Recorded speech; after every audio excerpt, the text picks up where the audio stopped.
4차 산업혁명 시대를 이끌 교육 프로그램이라고는 하지만 현장에선 기대와 우려가 교차하고 있습니다.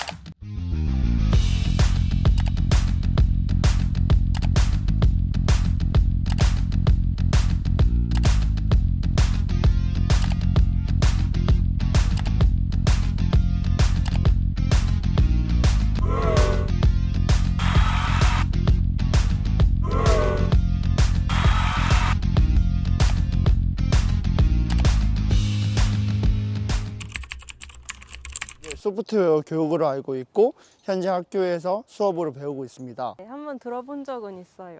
아니요, 잘 모르는 것 같아요.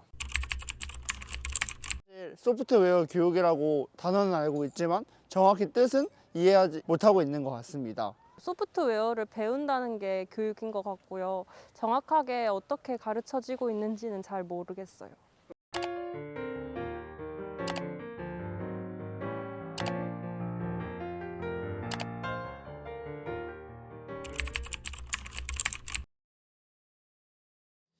일단은 딱 제일 처음에 느꼈던 거는 애들이 소프트웨어 수업 한다면 뭔가 되게 좋아했어. 왜냐면은 이제 다른 뭐 국어나 수학, 사회 같은 경우에는 보통은 이제 뭐 교과서나 학습지를 위주로 이제 수업을 했는데 이거 같은 경우는 이제 일단 기본적으로 거의 노트북이 깔리고 또 거기에 뭐 마이크로비트라든지 뭐 터틀봇 같은 교구들도 들어오고 하니까 뭔가 아이들이 직접 만지면서 해볼 수 있었다라는 점에서 그게 학생들이 좋아하지 않나라는 생각을 했던 것 같아. 맞아. 그리고 뭔가 이론이나 그런 걸 가르쳐 주는 게 아니라 그 로봇을 어떻게 다루는지, 그 맞아, 로봇이 맞아. 어떻게 생겼는지 막 직접 조작하면서 탐구하잖아. 그러니까 더 아이들이 진짜 신기해했던 것 같고 또 이거를 처음 배우는 애들은 엄청 더 좋아했던 것 같아. 아이들 블록 하나씩 알게 되고 나면은 이제 걔네들을 조합해서 어떤 프로그램을 만들 수 있을까 라는 거에 대해서 학생들이 되게 깊이 있게 고민하고 또 자기들끼리 자유롭게 토론하는 모습을 보이기도 하더라고. 그래서 정말 학생들이 잘 응용해서 만드는구나 하면서 조금 스스로 뿌듯했던 것 같아. 맞아. 사실은 준비하는 과정에서 나는 되게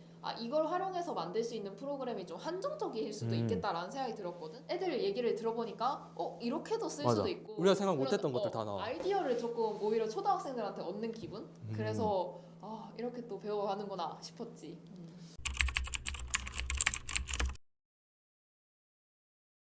소프트웨어 교육을 통해 학생들은 미래 사회를 이끌어갈 과학적인 소양을 기를 뿐만 아니라 인성적인 소양도 함양할 수 있다고 생각을 합니다. 소프트웨어 교육을 통해 컴퓨팅 원리를 이해하고 또 창의적으로 문제를 해결할 수 있는 그런 방법을 생각해 볼 뿐만 아니라 친구들이랑 함께 협동적으로 문제를 해결하면서 배려, 존중과 같은 인성을 또 기를 수 있다는 생각이 들었습니다.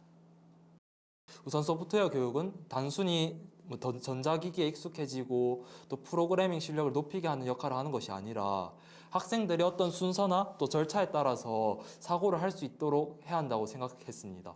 주어진 상황이나 문제를 해결하기 위해서 어떤 프로그램을 만들어야 하고 또 그 프로그램에 필요한 기능은 무엇이고 또 그러한 기능들을 어떻게 연결해야 하는지 등에 대해 고민하면서 문제를 단계별로 처리할 수 있게 된다고 생각합니다.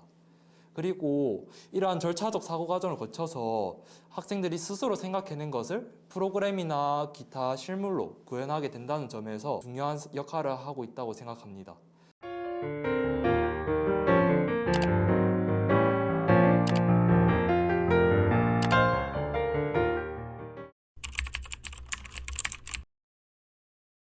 현재의 소프트웨어 교육을 처음 접했을 때 저는 시언어와 같은 텍스트형 교육을 초등학생들도 충분히 따라할 만한 블록 코딩으로 변형했다는 점에서 매우 놀라웠고요. 그리고 다양한 알고리즘을 초등학생들한테 가르칠 수 있다는 점에서 매우 기뻤습니다. 제가 처음 소프트웨어 교육을 접했을 때는 사실 이거는 너무 어려운 교육이다라는 생각을 했습니다. 왜냐하면 저도 전혀 이때까지 배워보지 않았던 내용이기 때문에 학생들에게 가르치기 위해서는 저도 처음부터 완전히 다시 배워야 했기 때문입니다. 그리고 그때는 용어 자체가 너무 낯설어서 용어를 이해하는데 시간이 정말 많이 걸렸습니다. 언플러그드, 피지컬 컴퓨팅, 딥러닝 같은 용어들을 이해하고 이를 학생들에게 가르치기 위해서는 제 스스로 배워야 할 것들이 생각보다 많아가지고 어렵다라는 생각을 하게 되었습니다. 그와 동시에 이거를 가지고 내가 원하는 것을 만들 수 있겠다라는 생각도 가지게 되었습니다. 센서를 통해서 자동문을 만들어 본다든지 내가 원하는 대로 갈 수 있게 만들 수 있는 자동차를 구현해 볼 수 있다든지 이와 같이 내가 직접 무언가를 만들어 보고 해볼 수 있다는 기대감도 가지고 있었습니다. 현장에서 소프트웨어 교육은 프로젝트형 수업으로 이루어져야 된다고 생각합니다. 현재 교육과정 내에서는 17시간만의 소프트웨어 교육 시간만으로는 제대로 된 교육을 하기가 힘든 게 사실입니다. 또한 아이들의 문제 해결력 향상을 위해서는 타 교과와 융합한 프로젝트형 수업이 효과적이라고 생각되기 때문에 저는 다양한 프로젝트형 수업으로 소프트웨어 교육을 운영하고 있습니다. 우선 5, 6학년 실과 교과서에 소프트웨어 교육 시간이 배정되어 있기 때문에 의무적으로 5, 6학년 학생들을 대상으로 전 초등학교에서 소프트웨어 교육을 진행하고 있습니다. 그리고 내년부터 AI 교육을 좀 더 확대해서 도입한다고 했기 때문에 학교에서 조금 더 소프트웨어 교육이 심화적으로 이루어질 것 같습니다. 그리고 학교에서는 엔트리나 스크래치 같은 온라인 기반 코딩 학습을 하는 학교도 있고 다양한 피지컬 컴퓨팅 도구를 활용해서 교육을 하는 학교도 있습니다.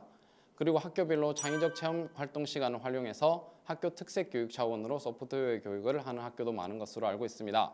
사천시 같은 경우는 교육지원청 차원에서 학교로 찾아가는 메이커 교실 및 사천 팀 메이커 교실을 토요일마다 운영하여 학생들에게 소프트웨어 교육을 체계적으로 진행하고 있습니다. 아이들의 소프트웨어 교육 능력 차이는 타 교과에 비해서 차이가 심하다고 볼 수 있습니다. 교사가 아이들한테 제공해 줘야 되는 다양한 수준의 교육 과정이 필요합니다.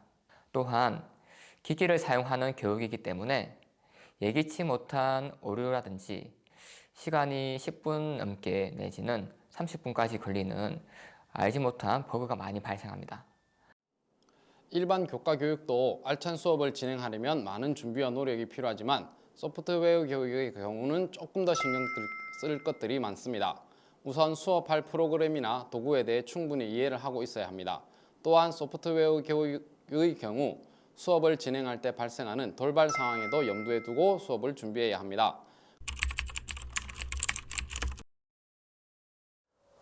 작년 소프트웨어 교육 공개 수업을 할 때에 학생들과 다양한 프로젝트형 수업으로 기획을 했는데요.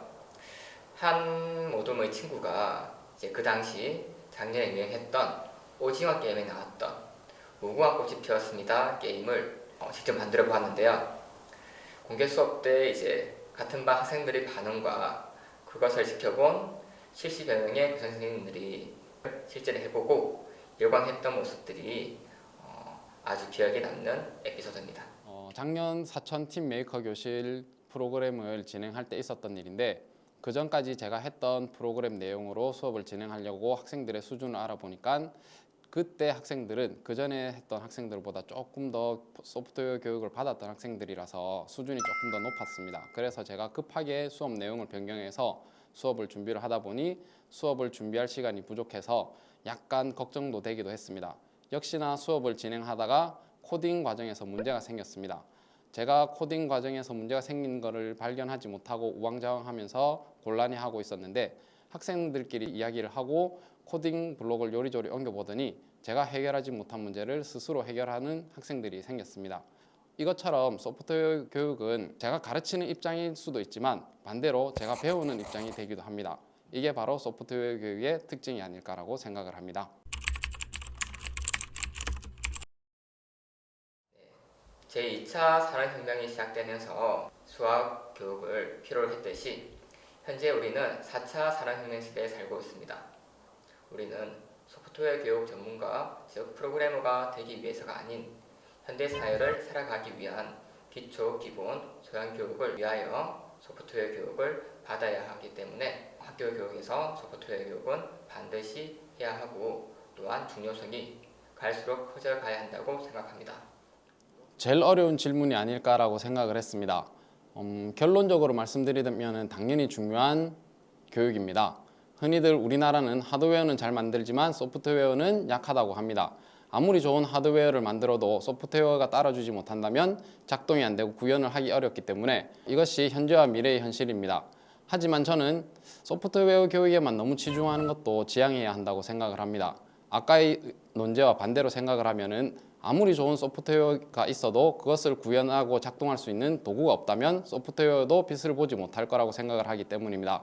그래서 저는 개인적으로 소프트웨어의 교육을 현재의 수준을 바탕으로 해서 소프트웨어에 관심이 많은 학생들에게 더 다양하고 깊이 있는 소프트웨어 교육 기회를 제공하는 방향으로 가는 것이 좋다라고 생각을 합니다.